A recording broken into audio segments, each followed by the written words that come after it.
Supervisory Board of the Telders International Law Court competition, also chaired by Judge Keys, I would like to welcome you to this awarding ceremony. My name is Nico Schrijver. I'm a member of the Supervisory Board of the Moot Court competition.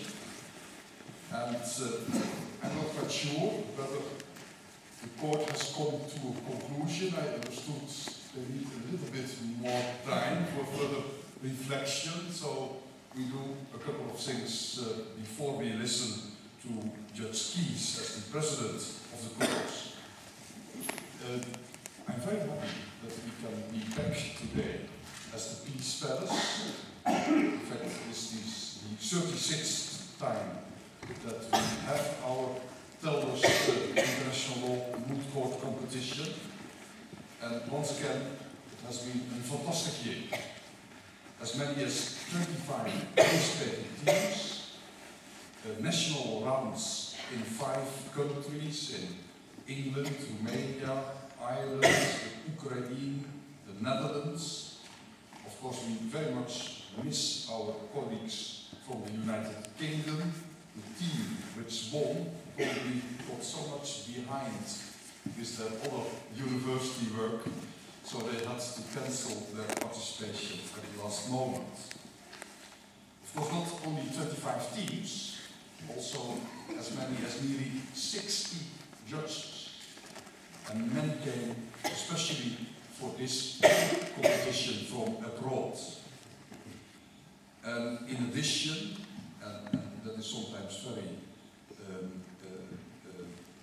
lonely work, in addition, as many as 39 members on the Board of Review, just for reading, scrutinizing, scoring the memorials. And lastly, we had also as many as 30 jury members and court judges, assistants. Last year's winner was Oslo University. Of course, many of us know who are in the 2 teams, but that is still not disclosed to the court. So I cannot say that once again Oslo is in or out, but I just would like to refresh all our very fond memories to last year's ceremony when our award went to Norway.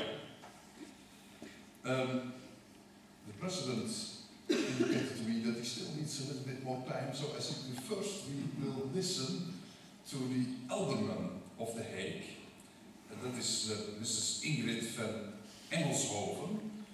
She is the alderman for education for a long time. That was basically many primary schools. On one of them, by the way, our Prime Minister is also a teacher.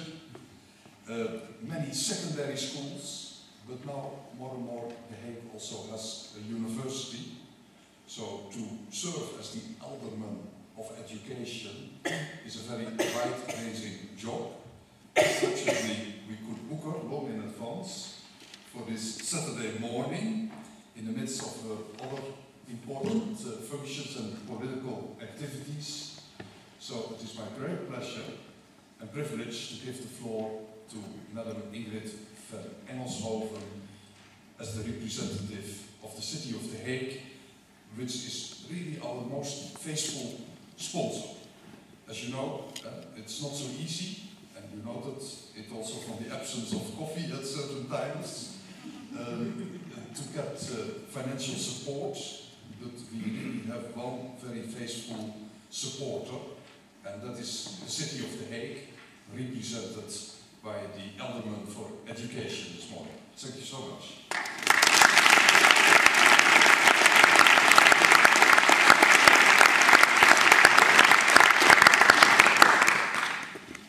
Excellencies, ladies and gentlemen, please allow me to say a few words at the end of this session of the Telders International Law Moot Court competition.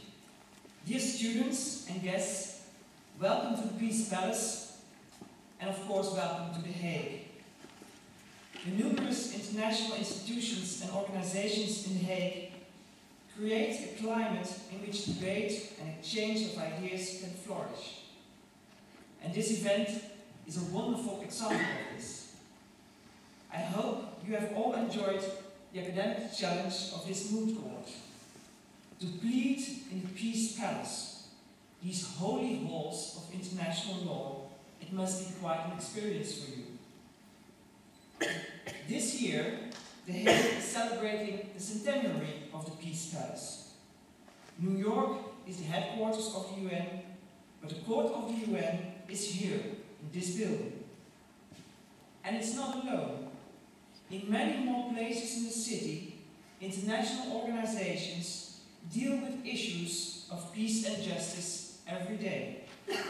Thousands of people work here in over 160 international organizations.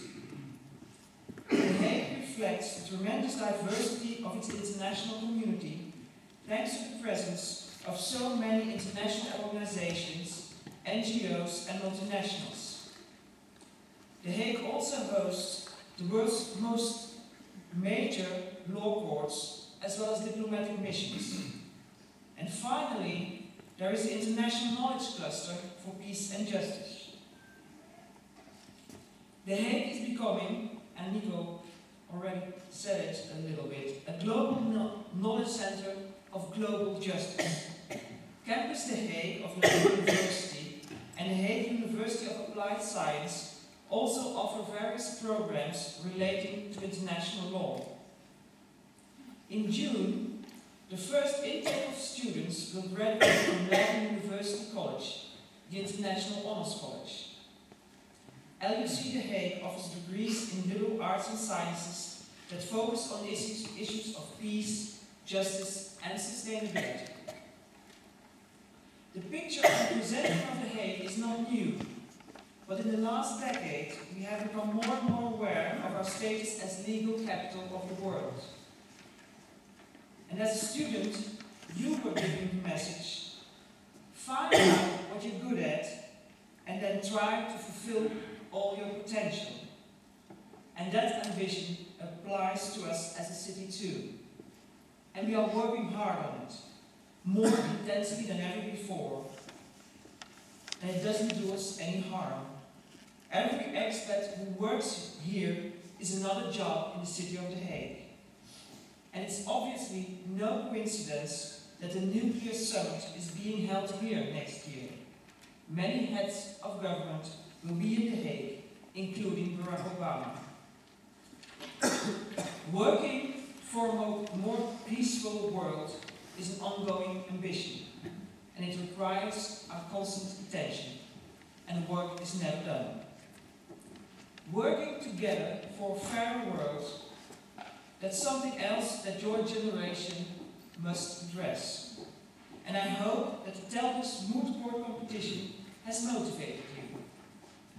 If so, I may see you back in The Hague as a professional who says, I want to achieve or want to contribute to peace in the world.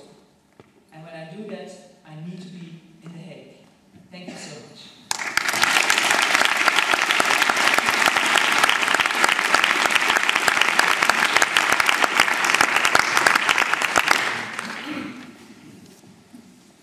Thank you very much, Ingrid, for your wonderful speech, and I'm sure that many of you will come back to The Hague, either to the newly established The Hague Institute for Global Justice, or Europol, or any of the other courts and tribunals here in The Hague.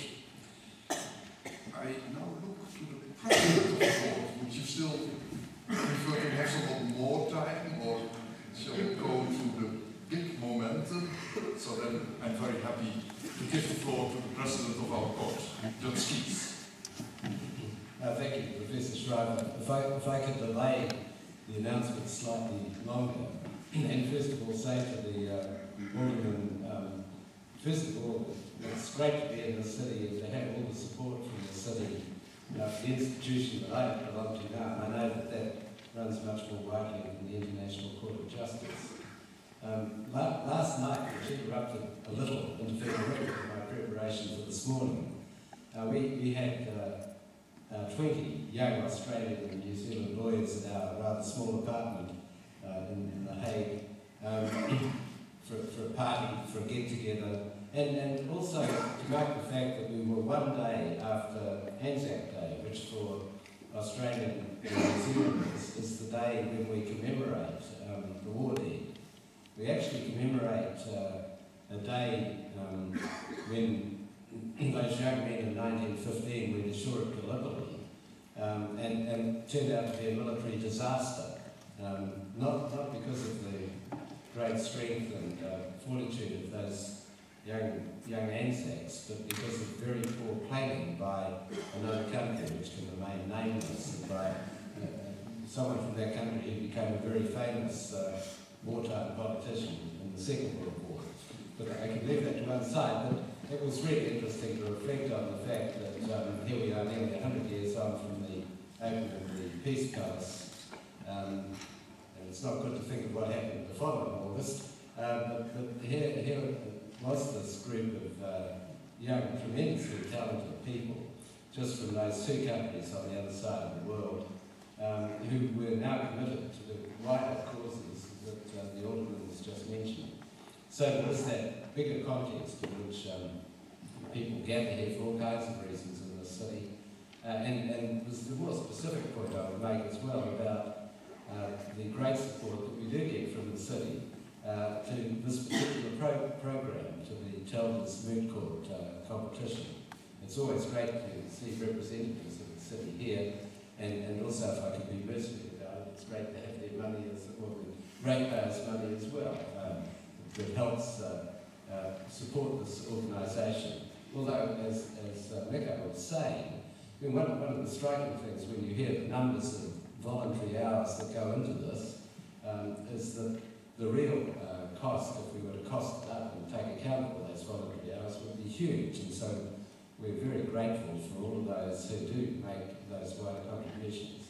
Now, to get to the nub of the business, if I can just make 3 or 4 preliminary points before I say who is the better team, which is always such a difficult assessment to make. The first point I would make, or we would make, is to highlight your really strong points. Have them clearly in your mind when you're preparing your oral. We did have the chance to scan your written memorials. Although, as I say, in my case, the memorials turned up in the middle of the party. I couldn't quite go and retreat from these really interesting young people to read them, but I did have a fair look at them.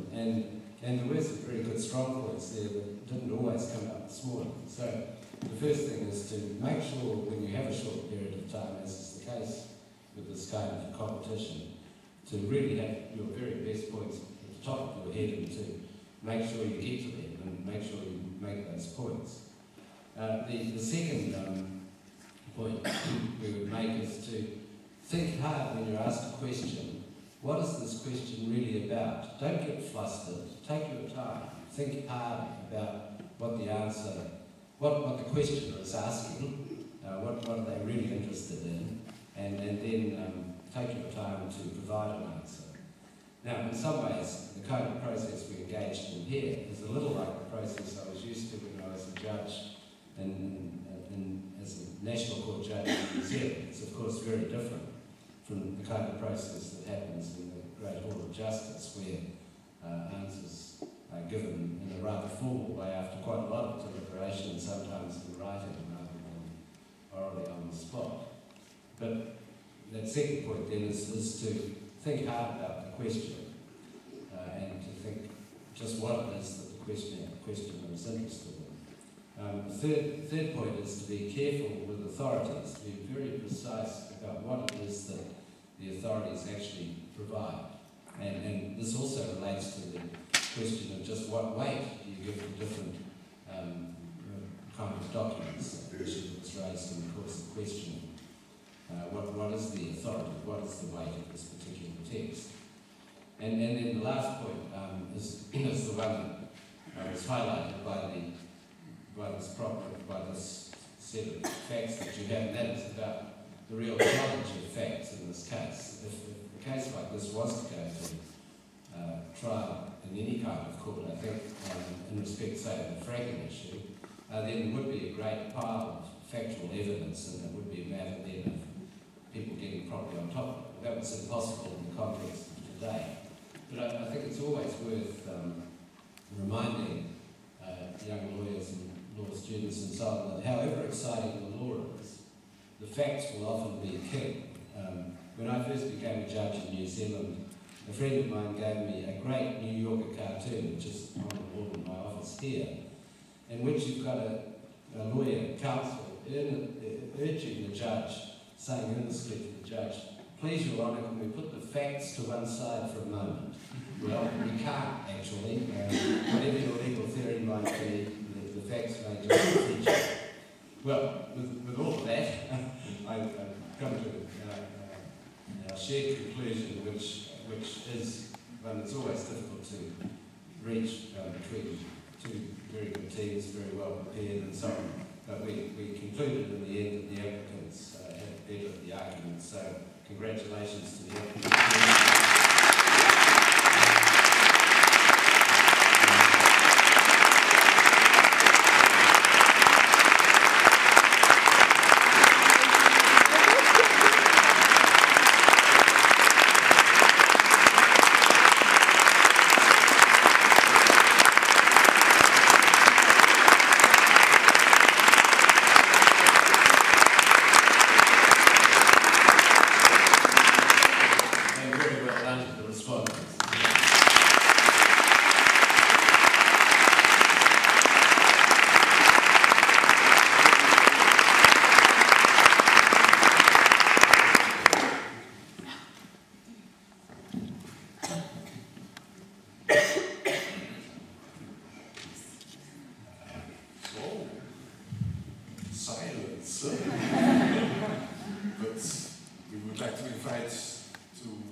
Winning team first to come forward, and then number 2, but first the winning team.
In the Hague, of course, we have a lot of courses here in the Hague. And then we go to the fantastic number 2 team. They did so well, so I didn't know who was going to win. I would like to invite you to come forward and to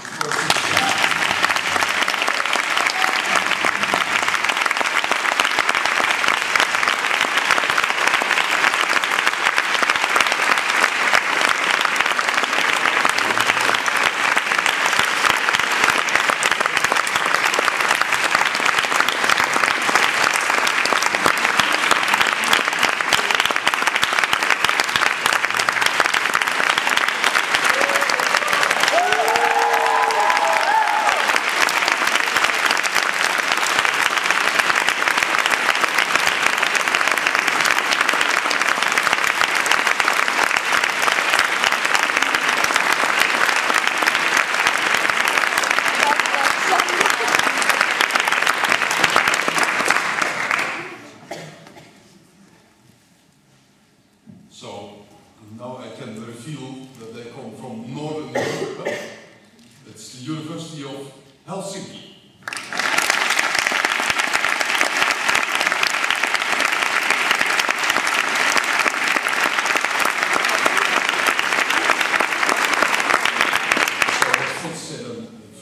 Very long tradition of excellence in the development and practice of international law in Finland. We have had so many Finnish people here at the International Court of Justice as counsel, judges on various tribunals in The Hague. So you really fit into a long-standing tradition.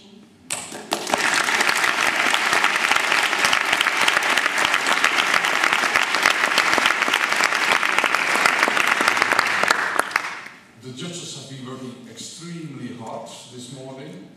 They really needed all the time to arrive at this difficult conclusion.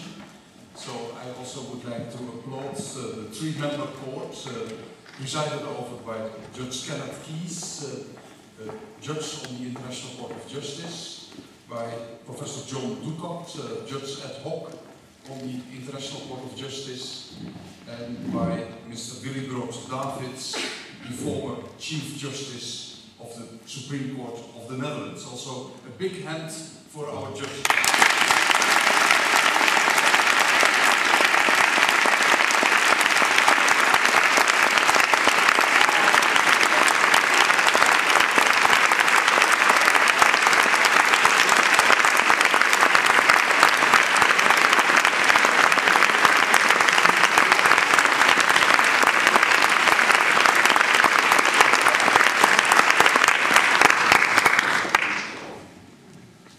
We now go to the announcement of the Max Hubert Awards to the team with the highest overall score on both the applicant and the respondent side.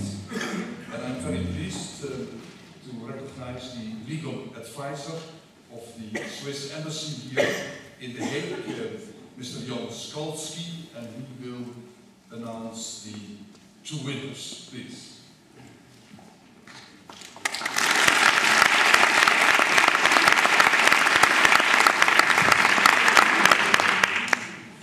Excellencies, court officials, organizers, participants, and winning team.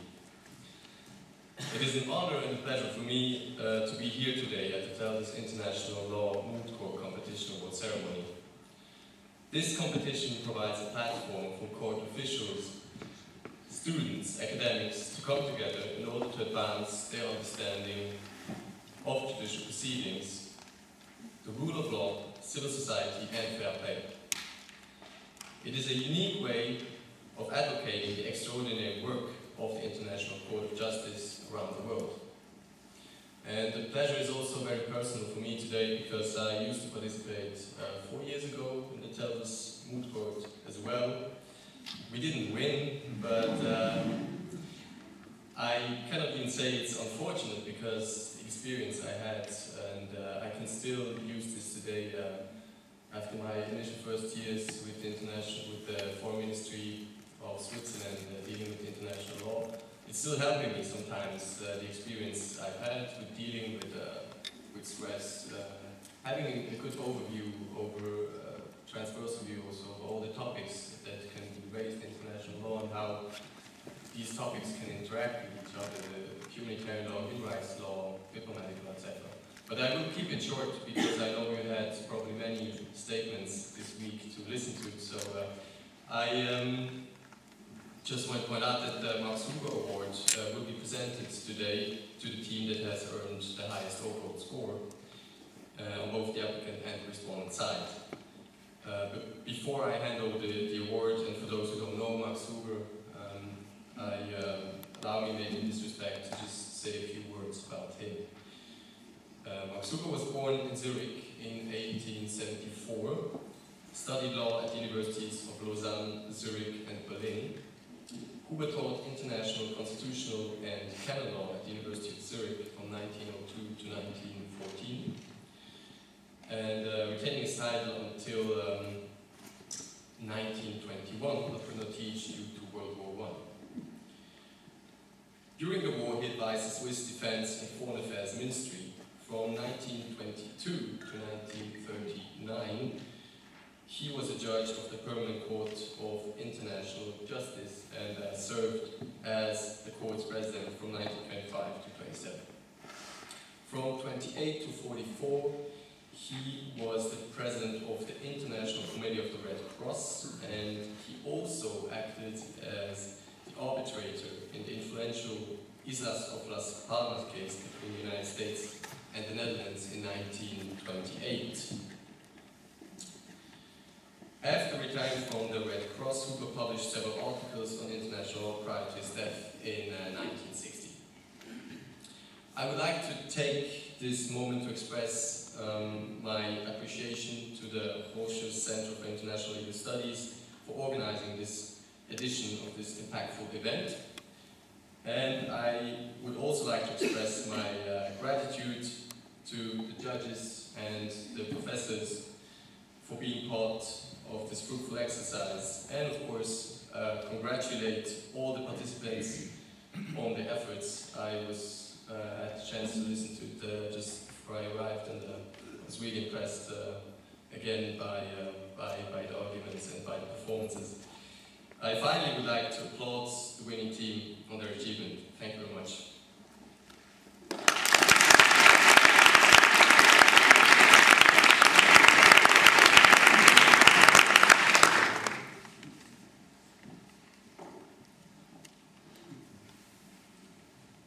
So I will announce the winner now, which is the Leiden University.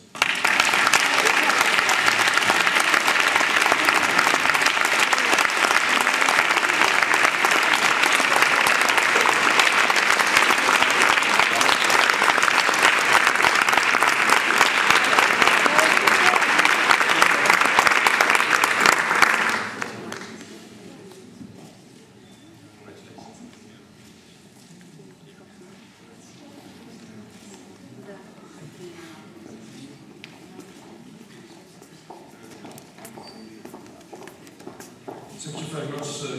And please note that only 4 years ago you were here in the group, and now you see he's the main legal representative to the legal capital of the world.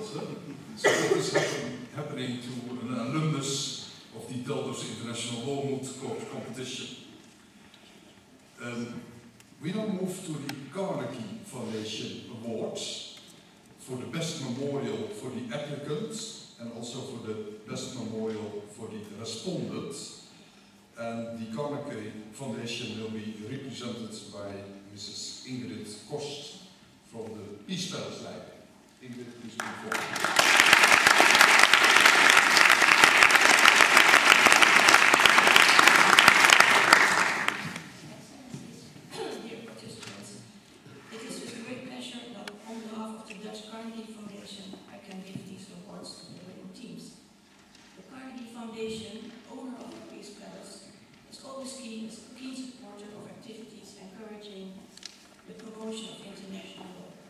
Such as this wonderful Telders International Law competition. It is all in the spirit of Andrew Carnegie. As you know, he donated $1 million to finance the construction of the Peace Palace in the hope to create a temple of peace and international law. And now, after 100 years, the Peace Palace indeed is a symbol of international law. It hosts the Code of Arbitration, the International Court of Justice, Hague Academy of International Law, and being a librarian, not to forget the famous Peace Palace Library. Actually, we are sitting on top of 1 million books on international law. I hope we had the chance to visit the library and to use it, especially, in your case, the research guide on international law courses. I can tell you that in the next issue of the Peace Palace Library newsletter, which will be published next week, the winners of this moot court competition will be published. And since this newsletter is read all over the globe, I can assure you, you will be world famous. I wish you all success and good luck in international law.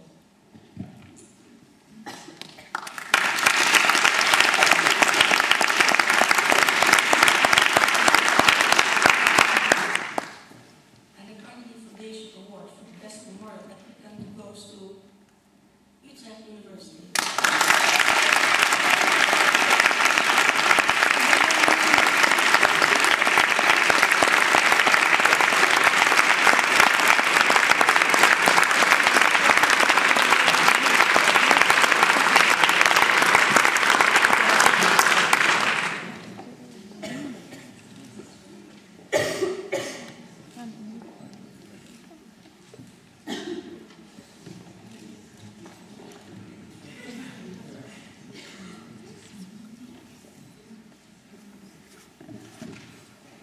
And the best memorial respondent, Finland.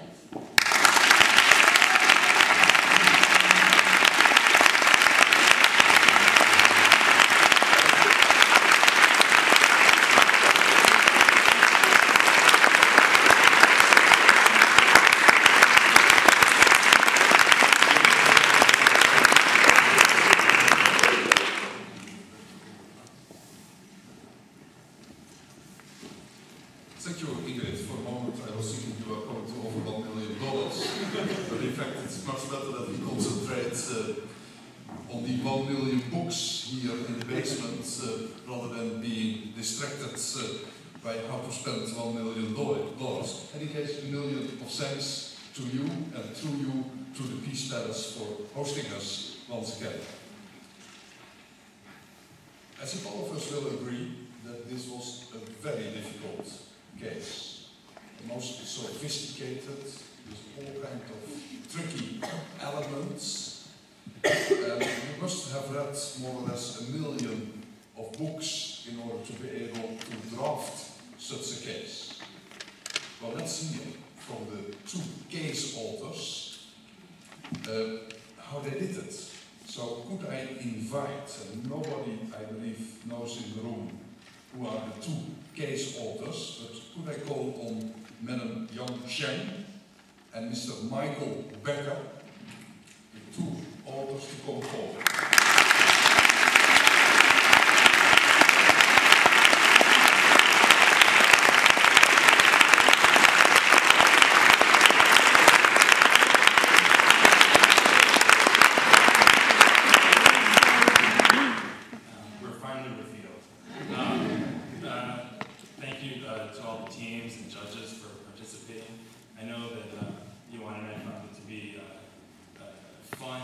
Challenging task to try to put together a problem for this year's competition that was both complicated and complex, but hopefully not too complicated, although Professor Schroeder's words might suggest otherwise.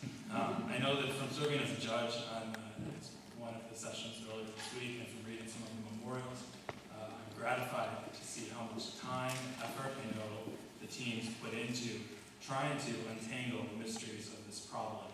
Perhaps in particular, the maddening text of the famous Treaty of 1925. I'd like to congratulate the winning team and the runner-up team, and also all the teams that made it this far, and also to thank Judge Keith and also the board of the Telders to entrust us with a task, which is we both find very interesting and challenging and fun. And also, like I served also as judges in both the Dutch national round and international round, without revealing my identity, of course. And I also sitting here watching the final competition, I have to say that also seeing that map on the board, I couldn't feel more real. It really feels like a very real experience. I'm very happy and want to thank all the teams for putting so much effort and time in your preparation. So thank you very much.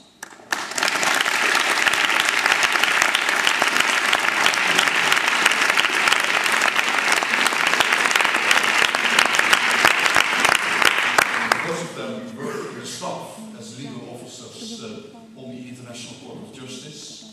So we also should pay tribute to the court for lending us the best brains of the staff for our Telders International Law Moot Court competition. And just to reflect our thanks, we would like to offer you a few presents.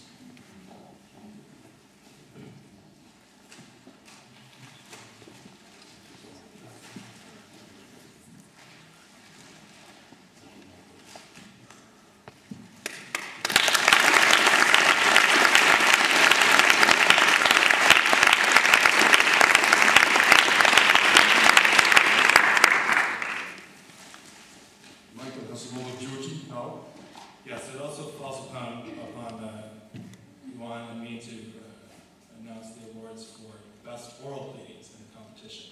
And I have here in my hand the applicant who performed the Best Oral Pleading. And that award goes to Georgia.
Now we will have the announcement of the best individual orderlist, and the next one, the orderlist runner-up. We have a jury, especially for that purpose, and that is chaired by a president named S. Nivedita. And could I call on the president of this jury to come forward?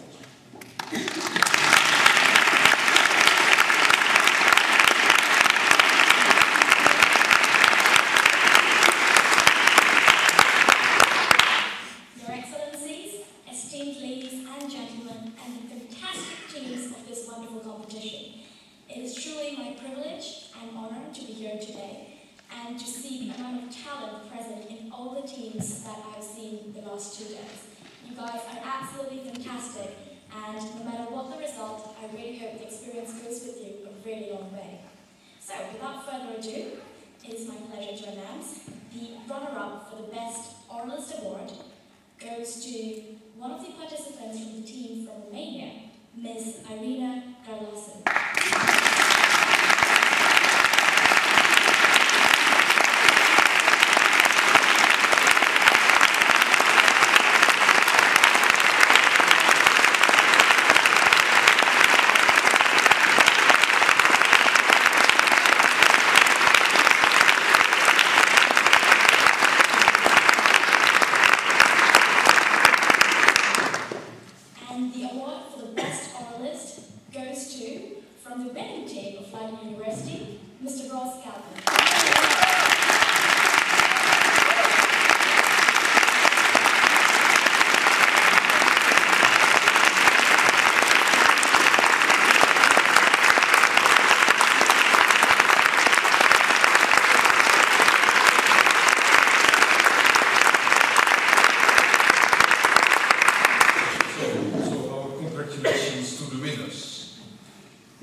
This morning, we limited it to the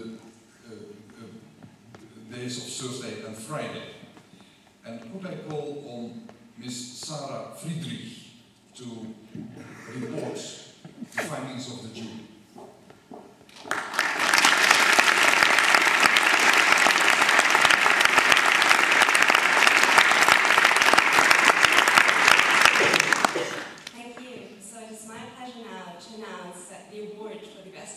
This year goes to Judge Freeland.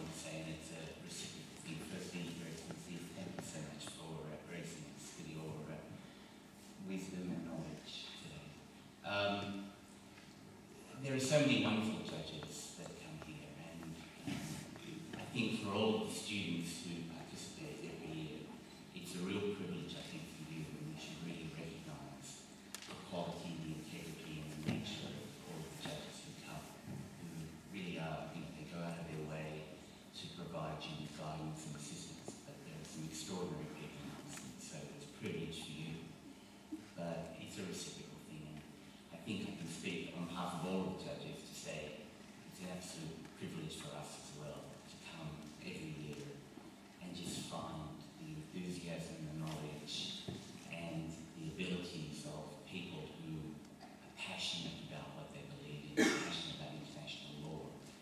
And I'm sure the judges of the International Court of Justice can rest at night knowing that the next generation of international lawyers will be equally well versed with all the difficult principles. So I congratulate you all and thank you very much.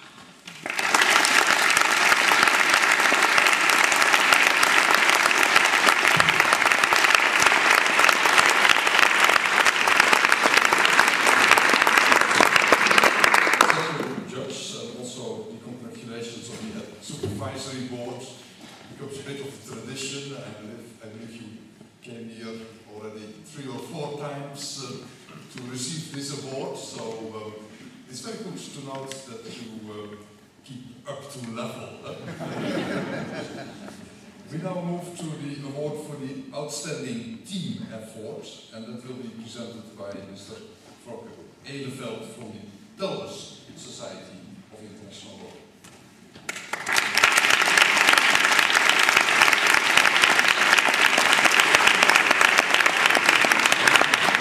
Thank you, Professor Schrijver. My name is Frocke Eleveld, and it is my honor to announce the award for the best team effort.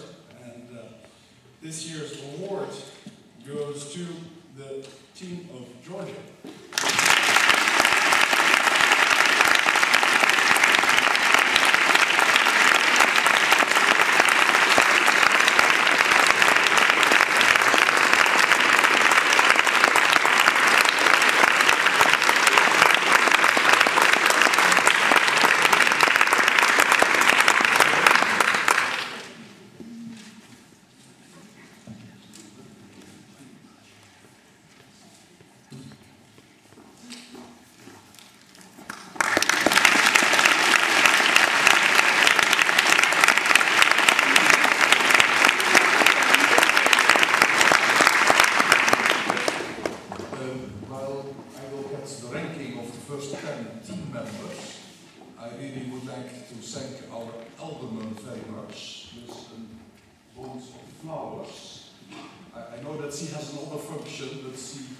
Finds it so extremely interesting that she stays as long as she can, but I do not want to leave our alderman Ingrid van Ensloven without receiving the flowers.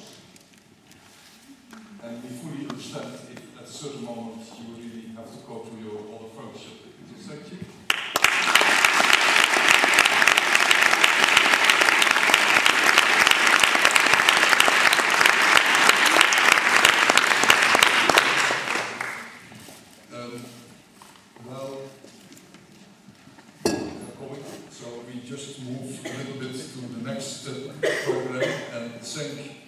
Perhaps in one go, we are so much on time, so if you don't mind, I ask you to look in the program book for the name of all the judges, for all the people serving on the jury, for all the people serving on the board of review members, or would you like me to read 150 names now? If not, and really there's a lot of sense, we should give in one go all of them a big hand.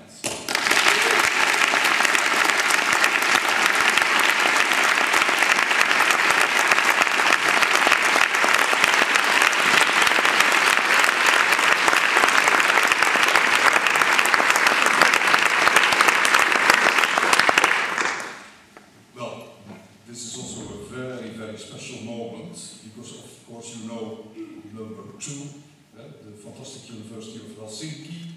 You know number 1, the amazing University of Leiden, campus The Hague. But number 10, that is the team from Serbia.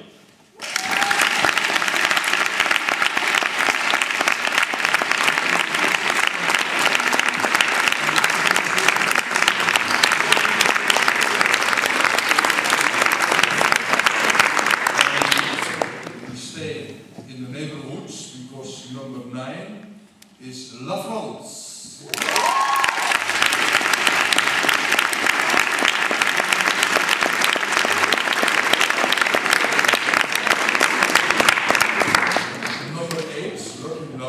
Greece.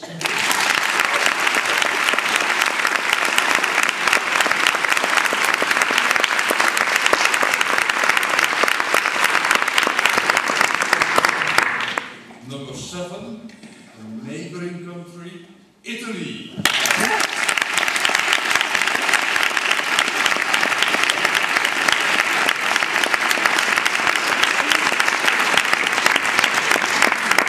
Number 6, Ireland.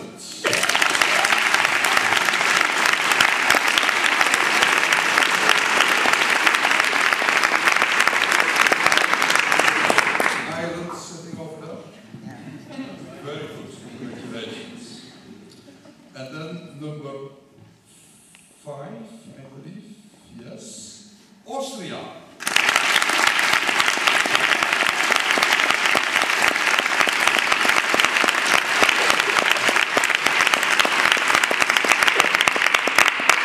And then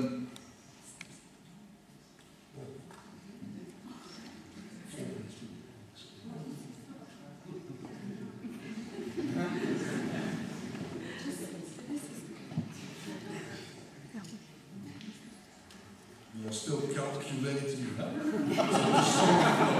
So close. Yes.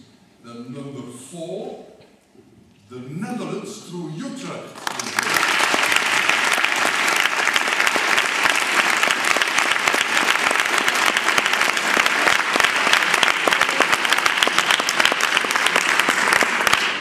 And then the previous winning country is now at number 3, and that is Germany.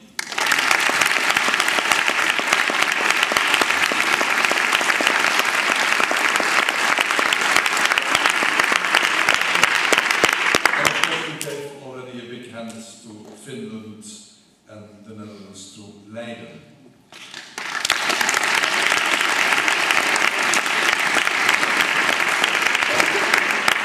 So we are almost there, and we go for drinks in just a few minutes. But let me thank once again the city of The Hague. So very good, we gave the flowers already. The city of The Hague, the alderman had to leave already. But one of our main sponsors, the city of Leiden. Of course, all of us enjoyed the hospitality yesterday, and it was really the very first time in many years that the mayor of Leiden could not be with us. He was sleeping at that moment, and you know the reason why, because of the threat of terror in our small city. But we will pass him our thanks and our greetings, and we do hope to see him back in a more safe period next year. We thank the Carnegie Foundation, the Embassy of Switzerland, to Jan here in The Hague, the Foundation Hendrik Mullers Vaderlands Fonds. Very importantly, we have also one law firm sponsoring our competition, and that is the law firm GMW Advocates. I don't know whether they are around. Please.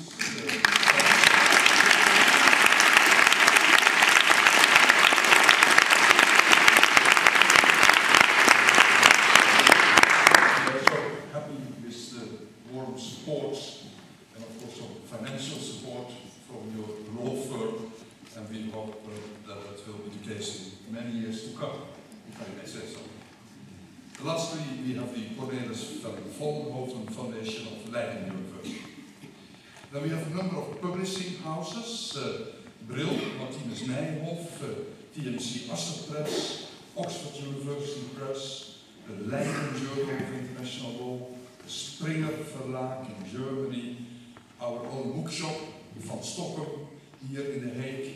They all have provided us with some of the million books on international law, and no doubt the recipients of these books will deepen their knowledge of and insights into international law.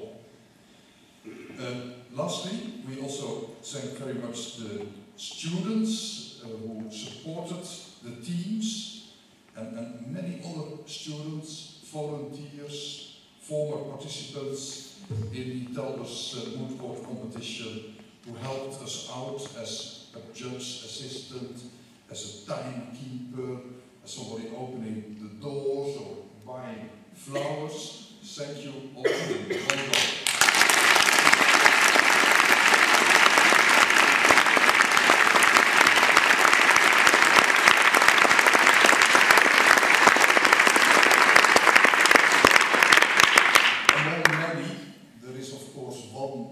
To whom we should pay some special tributes, and that is more or less, if you allow me to say so, the mother of the team, the mother of all mothers of the team, and that is Mette Leeuwen.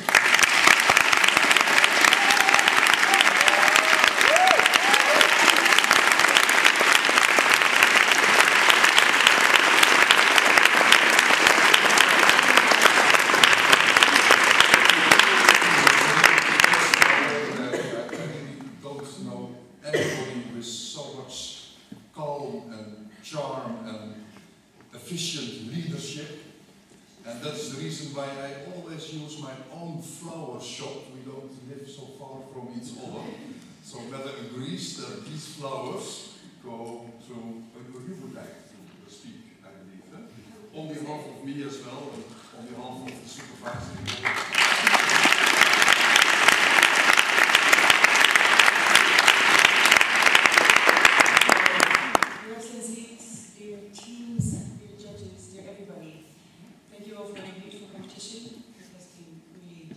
Good competition, I feel, fun also. Congratulations to all the winners. And may I just thank a couple of persons who have been very helpful to me, to Togo these past few weeks. So may I please ask over Joanna, Shireen,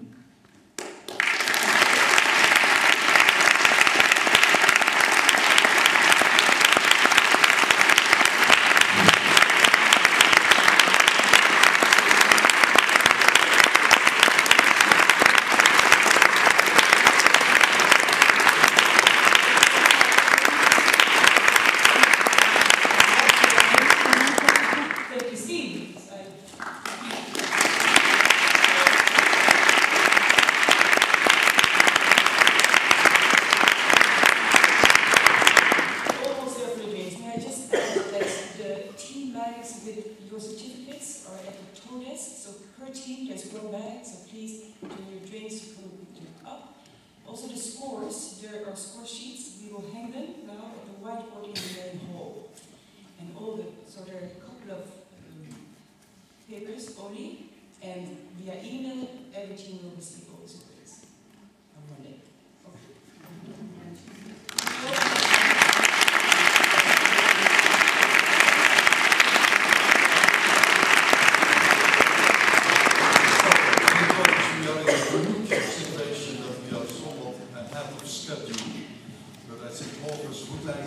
Enjoy the reception.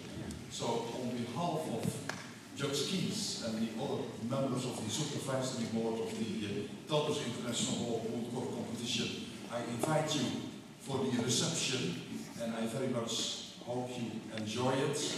You enjoy The Hague, and no doubt we see you back in whatever capacity here at Leiden University or in The Hague. Thank you.